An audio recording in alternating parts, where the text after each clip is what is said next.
Kita awali informasi Sido siang hari ini pemirsa terkait dengan petugas Dinas Perhubungan Kota Medan, Sumatera Utara menjadi korban penganiayaan oknum juru parkir.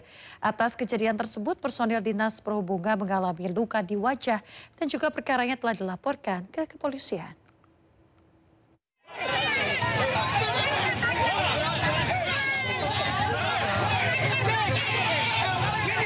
Video bentrokan antara personil Dinas Perhubungan Kota Medan dengan sejumlah pria diduga juru parkir viral di media sosial. Bentrokan berawal saat sejumlah petugas Dinas Perhubungan Kota Medan melakukan penertiban parkir liar.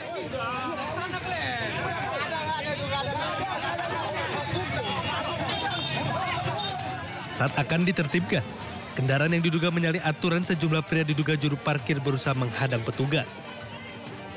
Saling dorong sempat terjadi hingga akhirnya dua personel Dishub yang melakukan penertiban dianiaya oknum jukir. Aksi pemukulan tersebut, salah seorang personel Dishub harus dirawat di Rumah Sakit Umum USU. Kita melakukan pengembosan, kita dihalangi sama sejumlah petugas jukir. Kita dihalang lagi sampai kita diginiin, didorong-dorong. Baru ada teman saya yang kena pukul, yaitu teman dari patroli juga, Erik Ginting, dan sekarang diopname. Kasus pemukulan personil di Sub Kota Medan tersebut kini sudah dilaporkan ke Polsek Medan Timur. Dari Medan, Sumatera Utara, Aminur Rasid Ainus melaporkan. Pemirsa, sebelum berhasil diselamatkan, beberapa penumpang kapal berenang ke tepian meminta pertolongan setelah kapal terbalik. Sementara sisanya terpaksa bertahan di tengah lautan lepas sambil menunggu bantuan.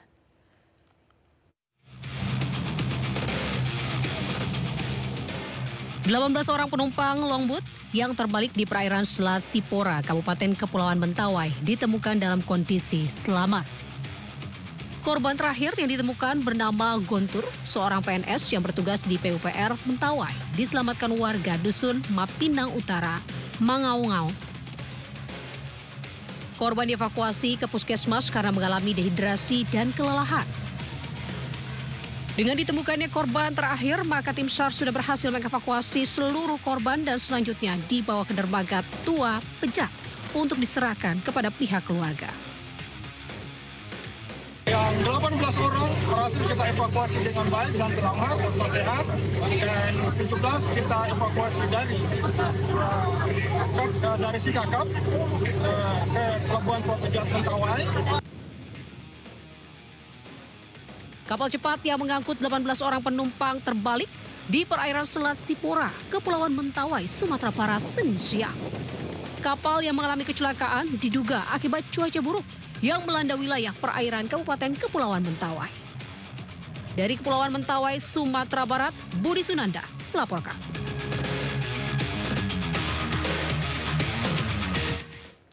Pemirsa, ugal-ugalan saat melaju di jalan sepi, sebuah mobil pick-up tanpa muatan terguling usai menyerempet motor dan juga menabrak pembatas jalan di Bawen, Kabupaten Semarang, Jawa Tengah. Kuat dugaan sang sopir dalam kondisi mengantuk sehingga tak mampu mengontrol kemudi kendaraannya.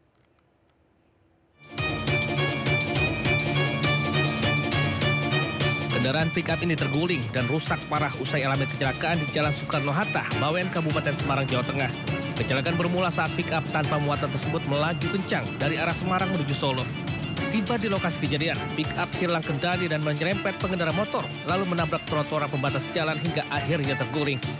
Diduga sopir mengemudi dalam kondisi mengantuk hingga tak mampu mengendalikan kendaraannya saat melaju di jalanan sepi. Akibat insiden ini, sopir alami luka-luka dan dilarikan ke rumah sakit sementara pick-up ringsek. Dari Kabupaten Semarang, Jawa Tengah, Luri Salulu Anyus melaporkan. Pemirsa, truk yang mengangkut 20 orang di Toraja, Sulawesi Selatan terguling. Akibatnya 8 orang tewas.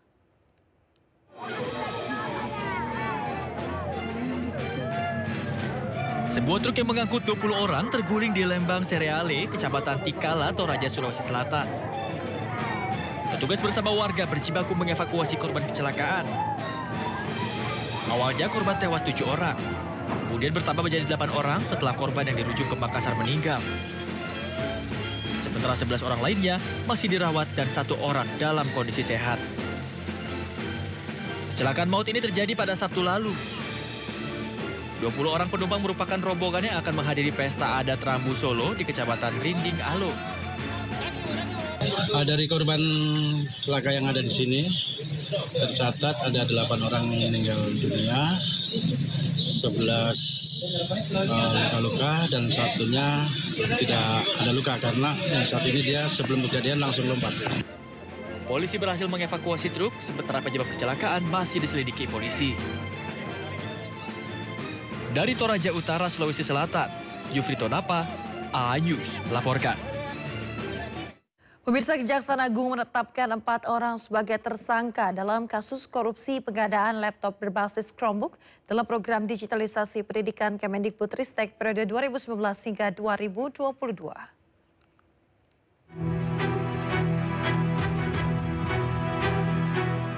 Kejaksaan Agung resmi menetapkan 4 tersangka dalam kasus korupsi pengadaan laptop Chromebook di lingkungan Kemendikbudristek. 4 tersangka IA, JT, SW, dan MUL diduga melakukan perbuatan melawan hukum dengan sengaja mengarahkan pengadaan laptop berbasis produk Chromebook OS yang dinilai tidak sesuai. Akibat perbuatan pelaku, negara mengalami kerugian mencapai 1,9 triliun rupiah. Pelaksanaan pengadaan tersebut, SW, selaku Direktur Sekolah Dasar, Direktorat Jenderal Pendidikan Anak Usia Dini, Pendidikan Dasar, dan Pendidikan Menengah pada tahun 2020 sampai dengan tahun 2021, sekaligus sebagai kuasa pengguna anggaran di lingkungan Direktorat Sekolah Dasar tahun 2020 sampai dengan 2021 bersama-sama dengan MUL selaku Direktur SMP, kemudian JT selaku Staf Khusus Menteri dan IBAM selaku konsultan teknologi di Kemendikbudristek telah melakukan perbuatan melawan hukum, menyalahgunakan kewenangan dengan membuat petunjuk pelaksanaan yang mengarah ke produk tertentu, yaitu Chrome OS, untuk pengadaan teknologi informasi dan komunikasi atau TIK dengan menggunakan Chrome OS pada tahun anggaran 2020 sampai dengan tahun 2022. Sebelumnya Kejagung juga kembali melakukan pemanggilan kedua mantan Mendikbudristek Nadiem Makarim ke gedung Jampitsus Kejagung Selasa pagi. Seusai diperiksa selama 9 jam, Nadiem hanya sedikit berbicara kepada awak media. Dari Jakarta, Bagus Prasetya, Aulia Ramadan, A-News melaporkan. Pemirsa, sebelumnya mantan Mendikbudristek Nadiem Makarim telah selesai diperiksa Kejaksaan Agung sebagai saksi atas kasus dugaan korupsi pengadaan laptop dengan anggaran 9,9 triliun rupiah. Nadiem menjalani pemeriksaan selama 9 jam.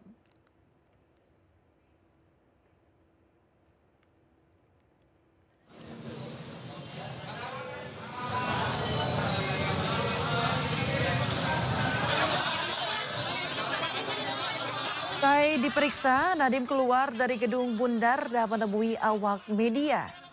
Pemeriksaan kali ini merupakan kali kedua Nadiem diperiksa. Nadiem pertama kali diperiksa pada Senin 23 Juni 2025. Nadiem mengucapkan terima kasih kepada jaksa karena diberi kesempatan untuk menjelaskan perkara yang telah menyeret namanya. Assalamualaikum warahmatullahi wabarakatuh. Saya baru saja selesai panggilan kedua saya. Dan saya ingin berterima kasih sebesar-besarnya kepada pihak kejaksaan karena memberikan saya kesempatan untuk memberikan penerangan terhadap kasus ini. Terima kasih sekali lagi untuk teman-teman media. Izinkan saya kembali ke keluarga saya. Terima kasih. Sementara itu pemirsa, pihak Gotoh merespons kasus dugaan korupsi pengadaan laptop yang menyeret Nadiem Makarim sebagai saksi. Pihak Gotoh menyatakan Nadiem sudah tidak terlibat dalam operasional dan juga manajemen perseroan sejak 2019.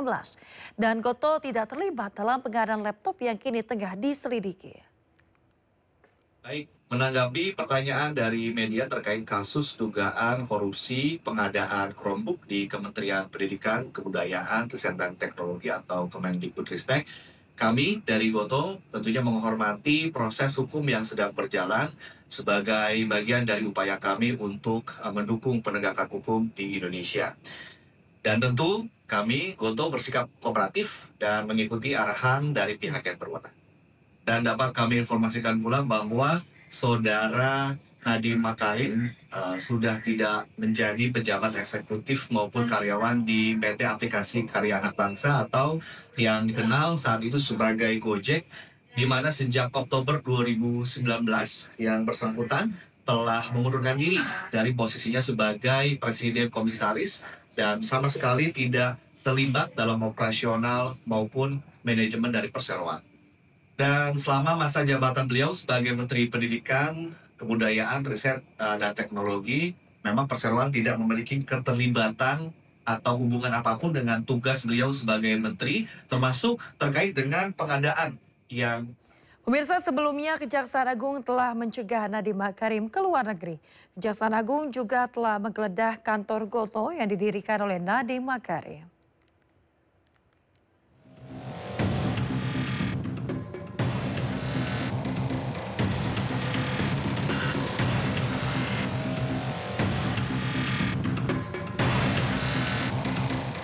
Nama Nadiem Makarim terseret dalam dugaan korupsi pengadaan laptop di Kemendikbudristek saat dirinya menjabat sebagai menteri. Tak tanggung-tanggung, kerugian negara akibat praktek haram tersebut senilai 9,9 triliun rupiah. Akibat dugaan tersebut, Kejaksaan Agung mencegah Nadiem ke luar negeri selama 6 bulan ke depan sejak 19 Juni 2025. Tak hanya dicegah ke luar negeri, Kejaksaan Agung juga menggeledah kantor Gotoh pada pekan lalu. Kantor yang didirikan oleh Nadiem Makarim tersebut digeledah untuk menemukan informasi terkait kasus yang menjerat Nadiem Makarim. Sebelumnya Nadiem Makarim juga pernah mengatakan jika dirinya akan kooperatif terhadap proses hukum yang berjalan, termaksud diperiksa jika diperlukan. Jejak Nadiem Makarim dalam kasus ini tercium sejak Kejagung memeriksa 3 orang mantan staf khusus Nadiem Makarim. 3 staf sus Nadiem Makarim yang diperiksa yakni Fiona Handayani, Ibrahim Arif, dan Yuri Stan. Dari keterangan mereka lah Kejaksaan Agung mengurai benang kusut kasus ini. Hingga akhirnya Kejaksaan Agung memutuskan untuk mencegah Nadiem Makarim ke luar negeri, bahkan memeriksa Nadiem untuk kesekian kalinya.